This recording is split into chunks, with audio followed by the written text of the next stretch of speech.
Bonjour à toutes et à tous, mesdames, messieurs. Merci de suivre R7 et bienvenue dans ce Breaking News qui porte sur une seule information.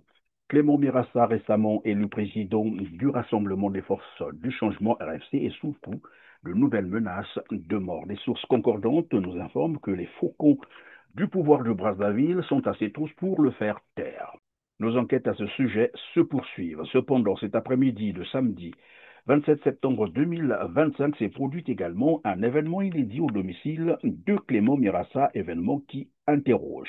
Alors qu'il se préparait pour animer son webinaire, se préparait aussi sur place au domicile de Clément Mirassa une réunion politique du Parti du Peuple, le pape de Jean-Pierre Anyangoy, parti membre du Rassemblement des forces du changement. Réunion initialement prévue d'être tenue ailleurs, dans un espace qu'ils avaient déjà réquisitionné. Malheureusement, au moment où ils s'y sont rendus, le propriétaire des lieux a renoncé, disant qu'il ne voulait pas des problèmes avec le pouvoir de Brazzaville.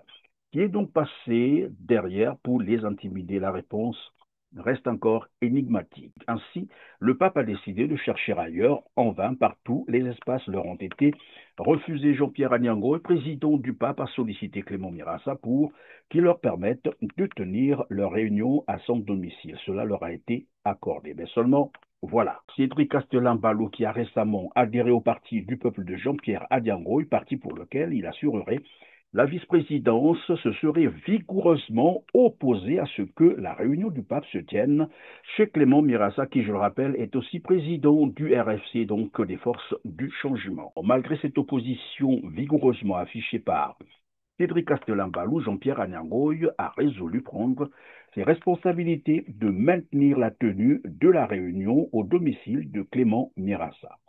Pendant que Jean-Pierre Anyangoy et quelques membres de son parti étaient en train de faire la mise en place chez Clément Mirassa, surprise, irruption d'un bus à bord duquel se trouvait une foule de jeunes avec Cédric Castellan-Balou qui sont arrivés chez Clément Mirassa faire du désordre pour empêcher la tenue de la dite réunion politique. Qui est ton mari de se respecter?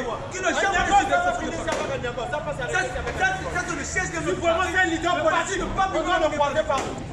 C'est pas lui qui a fait part. C'est pas lui qui a fait part. On connaissait Anyango. On le connaissait où?